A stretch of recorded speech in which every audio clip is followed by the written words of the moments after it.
Assalamualaikum warahmatullahi wabarakatuh. Baiklah, saya Irma Febrilia dengan NIM 20042221 dari jurusan Ilmu Administrasi Negara. Di sini saya akan menjelaskan tentang teori trias politika dan 3 kekuasaan Indonesia, yaitu eksekutif, legislatif, dan yudikatif. Jadi ini merupakan tugas dari mata kuliah ilmu politik yang diberikan oleh Bapak Hidayatul Fajri, SAP, MPA. Baiklah, yang pertama kita masuk ke pengertian trias politika. Jadi trias politika ini adalah pemerintahan yang berdaulat yang harus dipisahkan antara 2 atau lebih kekuasaan yang bertujuan untuk mencegah satu orang atau kelompok mendapatkan kekuasaan yang banyak. Pemisahan kekuasaan ini juga merupakan satu prinsip normatif bahwa kekuasaan-kekuasaan itu sebaiknya tidak diserahkan kepada orang yang sama untuk mencegah penyalahgunaan kekuasaan oleh pihak yang berkuasa. Jadi, teori trias politika ini pertama kali dikenalkan oleh John Locke dan Montesquieu, di mana John Locke memperkenalkan teori ini pada tahun 1632 sampai dengan 1704 dan Montesquieu memperkenalkan teori ini pada tahun 1689 sampai dengan 1755. Di teori trias politika ini, John Locke membagi 3 kekuasaan, yaitu legislatif, eksekutif, dan federatif, di mana legislatif adalah kekuasaan yang membuat peraturan dan undang-undang. Eksekutif adalah kekuasaan yang melaksanakan undang-undang, sedangkan legislatif adalah segala sesuatu yang meliputi suatu tindakan untuk menjaga keamanan negara dengan hubungannya dengan negara lain. Sedangkan menurut Montesquieu, kekuasaan itu terbagi menjadi 3, yaitu eksekutif, legislatif, dan yudikatif. Baiklah, yang selanjutnya kita masuk ke struktur kekuasaan di Indonesia, yaitu legislatif, eksekutif, dan yudikatif.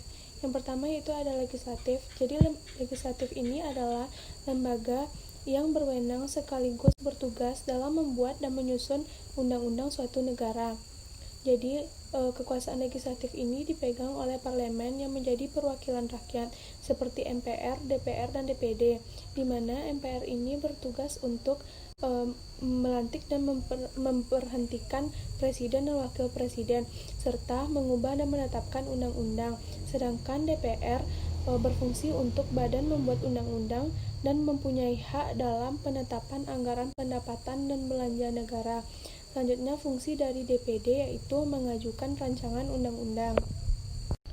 Jadi, kekuasaan legislatif ini selain memegang kekuasaan membuat undang-undang, kekuasaan legislatif ini juga berwenang mengawasi dan meminta keterangan kepada kekuasaan eksekutif, baik secara langsung maupun secara tidak langsung.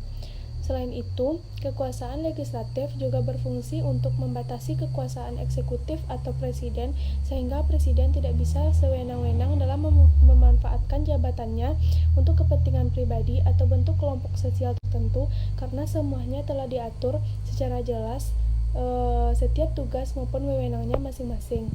Yang selanjutnya yaitu ada kekuasaan eksekutif, di mana kekuasaan eksekutif ini adalah suatu lembaga pemerintahan yang bertugas untuk menjalankan undang-undang. Kekuasaan eksekutif ini dipimpin oleh seorang kepala negara dan masing-masing negara memiliki pemimpin yang berbeda-beda. Ada yang disebut dengan presiden, perdana menteri, ataupun raja. Tugas kekuasaan eksekutif ini selain menjalankan undang-undang juga memiliki kewenangan lain yang ada di bidang diplomatik, administrasi, yudikatif, legislatif, dan militer. Seperti kita di Indonesia, umumnya dalam menjalankan kekuasaan eksekutif, kepala negara atau presiden akan dibantu oleh wakil presiden, para pejabat, dan menteri-menteri dalam kabinet yang sudah dibentuk sebelumnya sesuai dengan tugas masing-masing dan telah diatur dalam undang-undang.